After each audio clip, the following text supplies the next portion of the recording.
Good morning, everybody. My name is Vicky Jones, and I'm the North Wales lead for the Adverse Childhood Experiences Support Hub.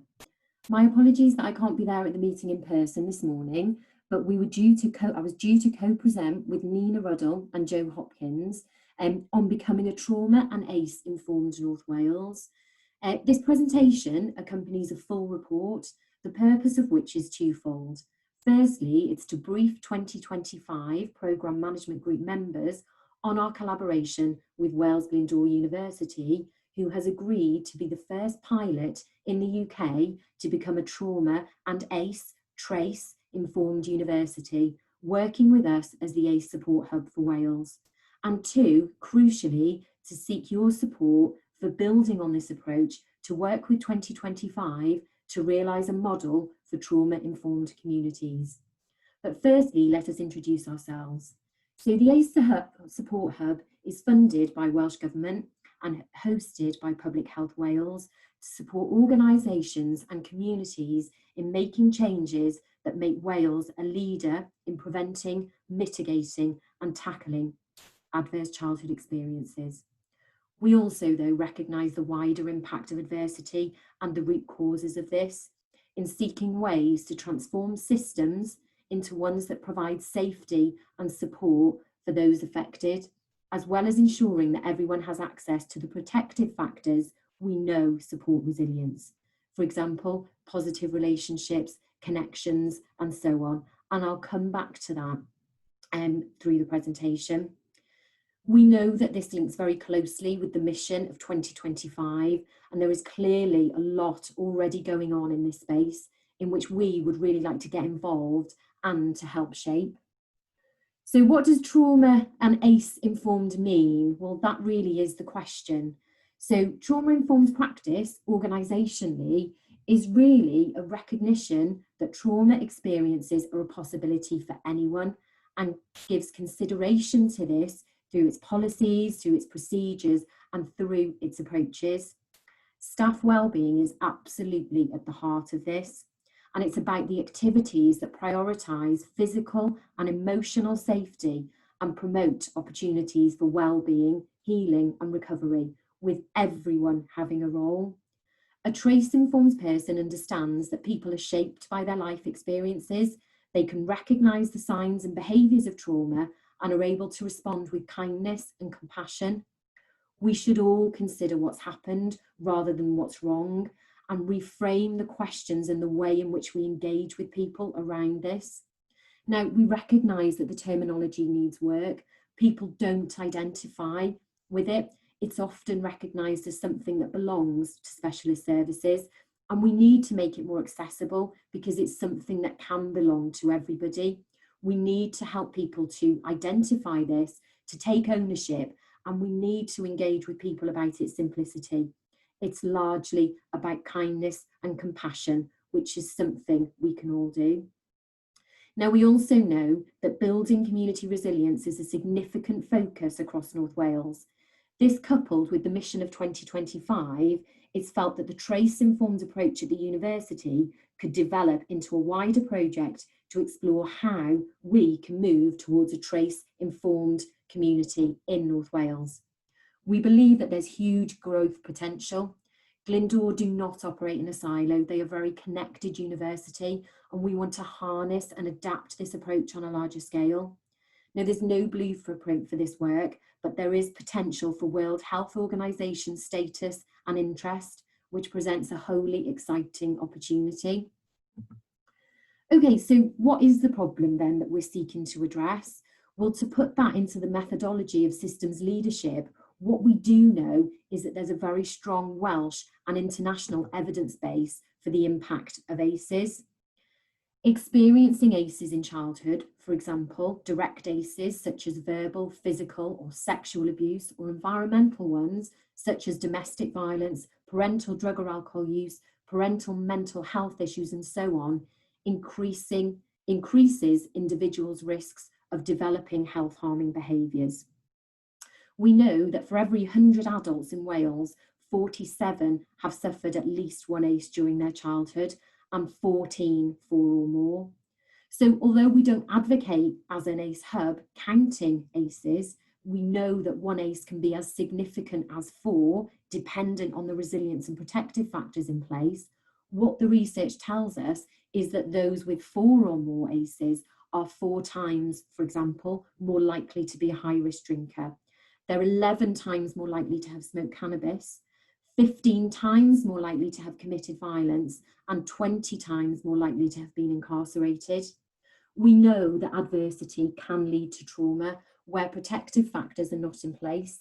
And if we can prevent ACEs, we also know, and the evidence base tells us, that actually Class A drug use, for example, would be reduced by about 66%, high risk drinking by around 35%, and incarceration by a huge 65%. These are really, really compelling figures to tell us that if we can do things differently, we are going to have huge impact. We all know somebody, and it may be ourselves, or we may have a personal connection to someone who's suffered adversity and trauma. No one is immune. This is important for the people that we serve, as for our families and our loved ones. I know that 2025 recognised that health inequalities in North Wales mean that where you live can determine your life expectancy. I know that this group care a great deal about this, and this is why we're all around the table. I don't need to labour the point, but no one should be defined by their adversities. This is not a deficit-based model. It is a strengths one which recognises that where resilience and protective factors are in place, the impact of adversities and trauma is much reduced. The research also tells us that resilience is the biggest mitigating factor that we've got against adversity and against trauma. And we know that the building blocks of resilience include having one stable, supportive adult relationship as a child. We know that another building block of resilience is around feeling connected with others. It's about having that sense of belonging, that sense of purpose, and so on.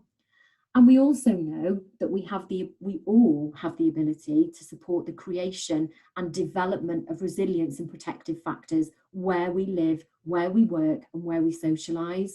We have the opportunity to transform society, to take trauma-informed approaches, putting people at the heart of services and communities.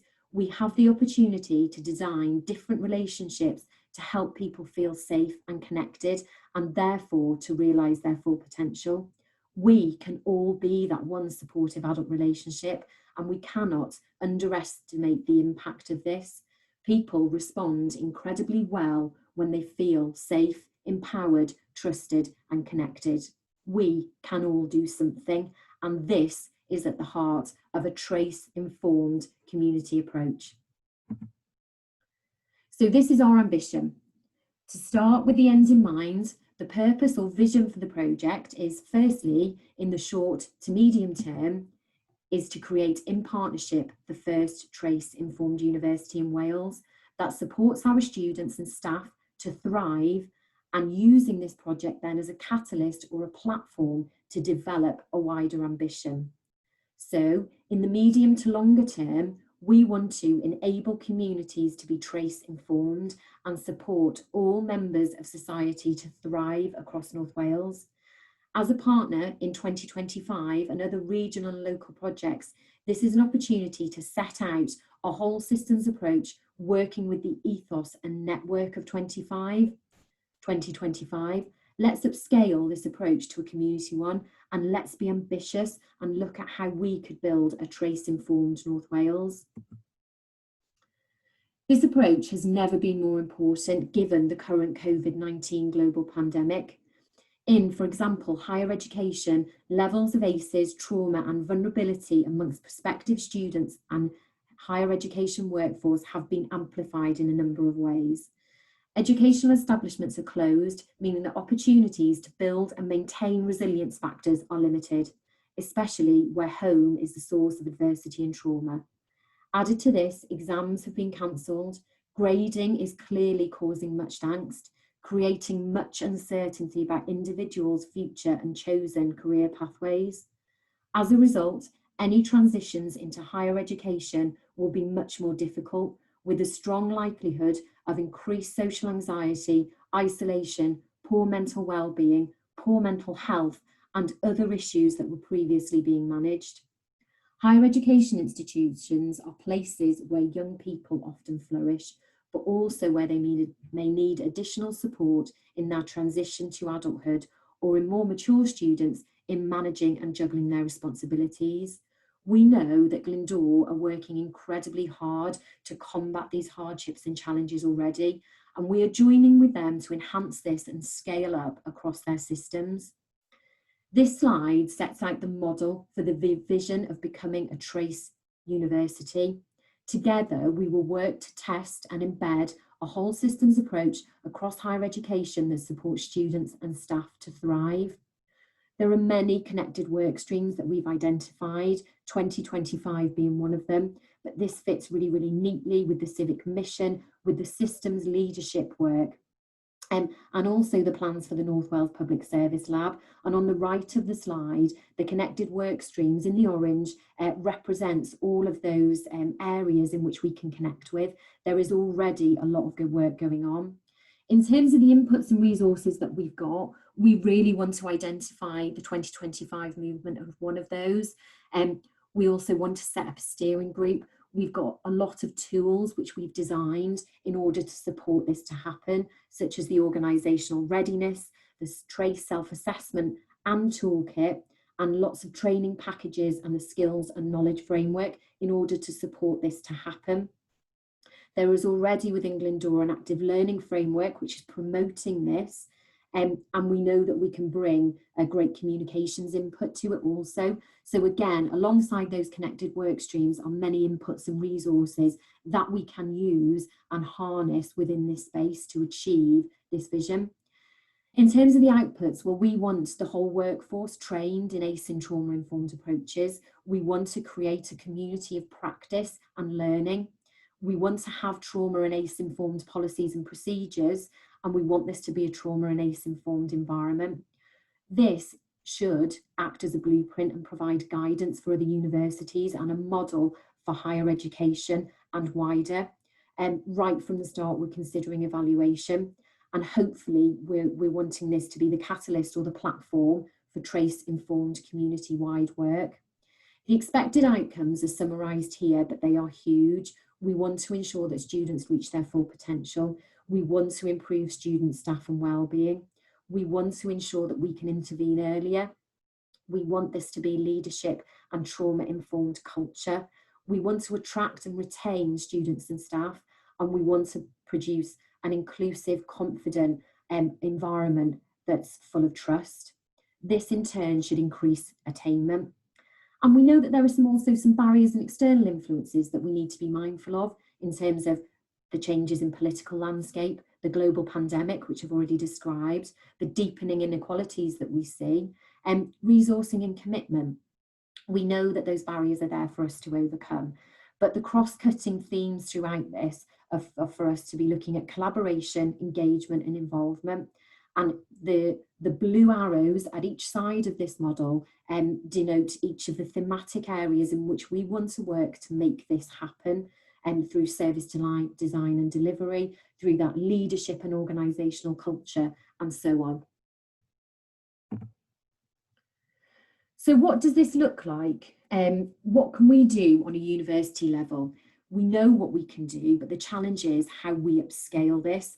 And our collective challenge is how do we work collaboratively to enable communities to be TRACE and to be trauma and ACE informed, TRACE. And this is complex, and we know that not one organisation has the answer, but 2025 provides a wonderful opportunity for us to examine this collectively through our different lenses. So essentially, what do we want? Well, we want your support, and hopefully we've made a compelling case, and there is a journey which we would like to embark upon with you to write a new North Wales future. In terms of operationalising this and the practical steps, the proposal is that the roadmap to achieving the vision will form part of 2025, and we ask that the ACES Hub can become a member of the programme management group and the Just Do teams, and that the new 2025 Just Do team model can be adopted to achieve this vision. We also ask that we can access resources from Glyndŵr's Civic Mission Fund and the soon to be established North Wales Public Service Lab, but we will also provide resources and support from the ACE Support Hub perspective. And this will allow connection to wider regional projects to maximise impact across North Wales. So thank you for listening to me. I will hand over to Jo and Nina to fill in any gaps. I might not have done them full justice. Hopefully I've done them some justice, but I'll also hand over to them to be able to answer any questions or provide any points of clarity. Thank you for listening.